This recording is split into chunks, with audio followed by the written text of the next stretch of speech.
साथियों, मेरे दादी की मृत्यु की घटना भी कम रोचक नहीं है। ये लगभग 102 वर्ष तक जिंदा रहीं। इनके मृत्यु के समय मैं अबू धाबी में हेडनॉक में नौकरी कर रहा था और छुट्टी पर आया हुआ था। इलाहाबाद में मैं रहता था।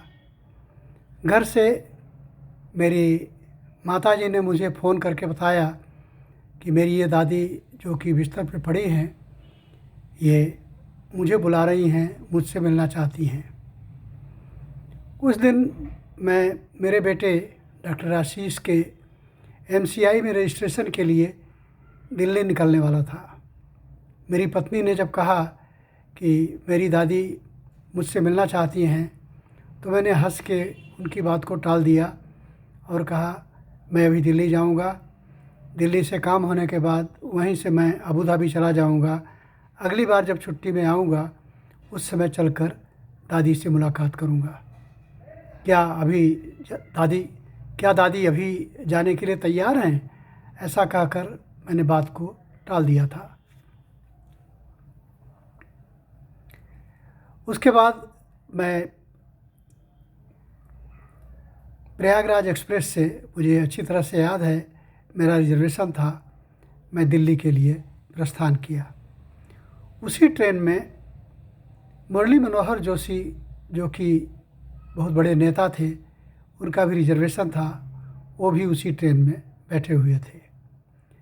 हम रात की जर्नी थी, सो गए। सुबह करीब 7 बजे उस ट्रेन को दिल्ली पहुंचना था। 6:30 बजे के लगभग जब मेरी आँख खुली तो मैंने लोगों से पूछा कि हम कहाँ पहुंच पाए, हम कहाँ पहुंचे हैं, हम लोगों की ट्रेन इस समय कहाँ पर है। ट्रेन खड़ी हुई थी। लोगों ने बताया कुछ डिब्बे इस ट्रेन के डीरेल हो गए हैं, इसलिए ये अभी रास्ते में ही रुकी हुई है। करीब 4 घंटे ट्रेन लेट है।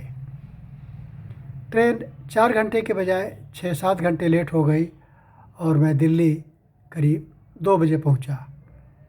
वहां जाने के बाद मैंने जल्दी जल्दी कोशिश किया कि एमसीआई के ऑफ़िस में जाकर मैं किसी तरह से रजिस्ट्रेशन का काम पूरा करवा सकूं। वहां जाने के बाद विंडो पर मुझे कहा गया कि मुझे एक पैसा फ़ीस जमा करना पड़ेगा बैंक में और उसका चालान ला के देना पड़ेगा।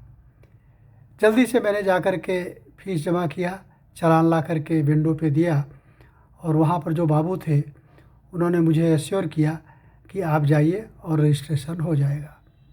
समय से काम हो जाने के कारण मेरे मन में ये ख्याल आया कि अब मैं यहाँ से अभी अबू धाबी नहीं जाऊँगा, क्योंकि अभी मेरे पास 3 दिन का समय शेष है। वापस इलाहाबाद आऊँगा और शाम की ट्रेन से मैं वापस इलाहाबाद दूसरे दिन सुबह पहुँच गया।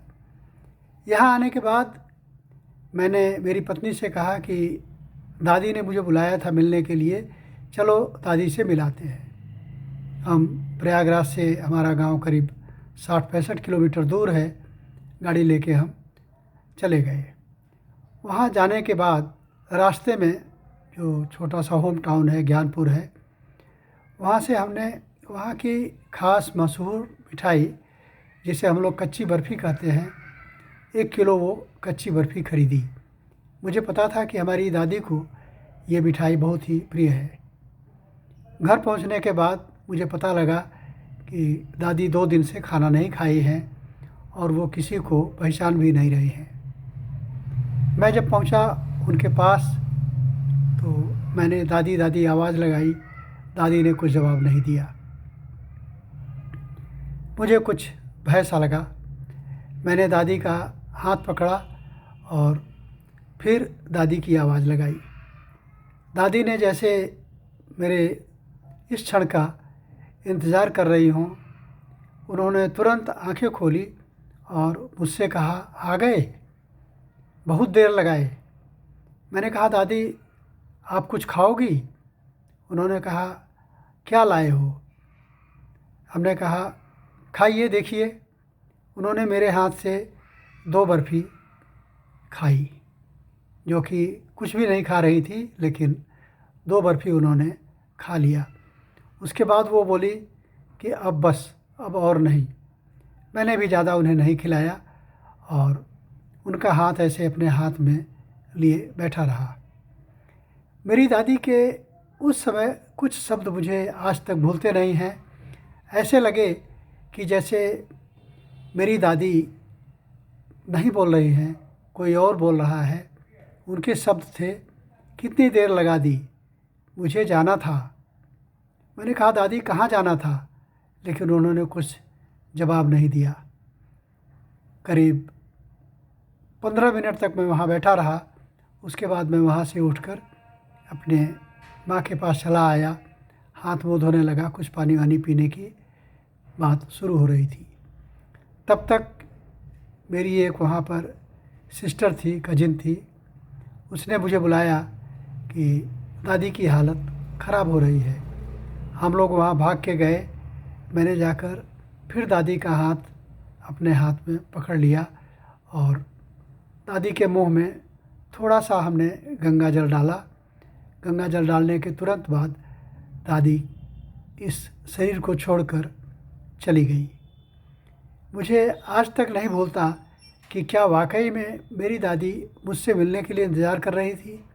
क्या उनको वो 2 बर्फ़ी खाना जीवन में शेष रह गया था, क्योंकि उन्होंने मुझे कह के बुलवाया था और मैं जब तक नहीं आया तब तक दादी बिस्तर में पड़ी रही। ये घटना साथियों, इस घटना को साथियों मैं भूल नहीं पाता, लेकिन जो सच्चाई थी ये हमने आप लोगों के साथ में शेयर किया।